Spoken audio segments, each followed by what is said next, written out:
Let's hear these words from Psalm 78. Give ear, O my people, to my teaching. Incline your ears to the words of my mouth. I will open my mouth in a parable. I will utter dark sayings from of old, things that we have heard and known that our ancestors have told us. We will not hide them from their children.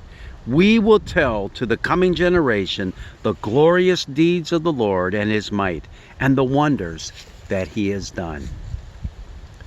Good old Psalm 48. It's a long psalm. We've already visited it in our Revised Common Lectionary this year. In fact, it kind of makes its way in and out of the Revised Common Lectionary numerous times because, well, it is long. And there are a lot of verses to it. And it covers a lot of historical ground as far as the history of the people of Israel is concerned. But those words that we heard at the very beginning just now say, you know what? When we recite our history, we're going to talk about those grand and glorious deeds of the Lord. We're going to remember his goodness and his graciousness toward us. But also, we're not going to forget some of those stupid things that we did as God's people. Some of those, not just stupid, some of those awful things that we did as God's people. You see, we can't just think that life was just fine and dandy and there weren't any dark spots on our history. We kind of like to push those things to the side. But it's important. It's important that we remember them. It's important that we tell these things to our children too, because they need to know. They need to know the truth that we can fail, that we are not perfect people, that bad stuff happens not only to us, but because of us. We are sinners. We are not perfect. This world is not perfect. But what we have is a God who loves us, a God who cares for us, a God who will lift us up from the dust and give us a fresh start. That is what we have to offer to this hurting world of ours as God's people. We offer to the world forgiveness, love, hope. All those things because of the cross of Christ. That too is a part of the things of darkness. Now, the psalm was written long before Jesus was on this earth.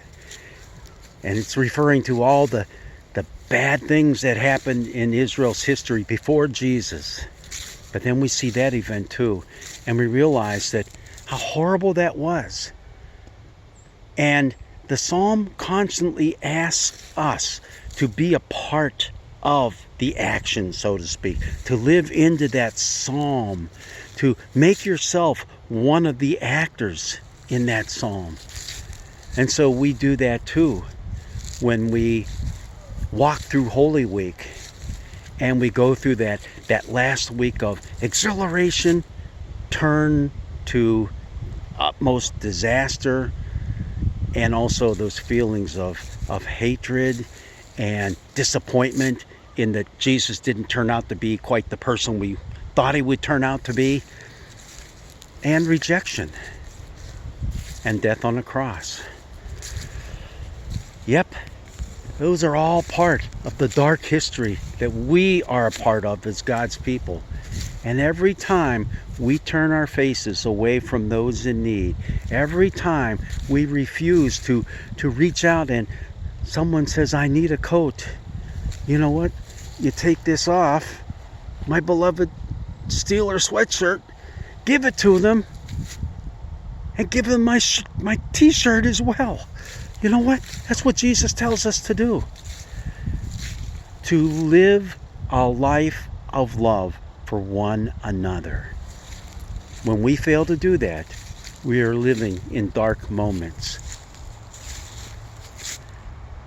The good news is, God rescues us from those dark moments, puts us back up on our feet, and says, now go out and live like you've been forgiven. Psalm 78.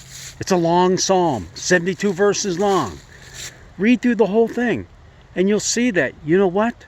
Just as Israel failed time and time and time again, God kept picking them up time and time and time again. God does the same for you and me. We might be down and out, but He doesn't leave us lying on the ground. Blessings be with you.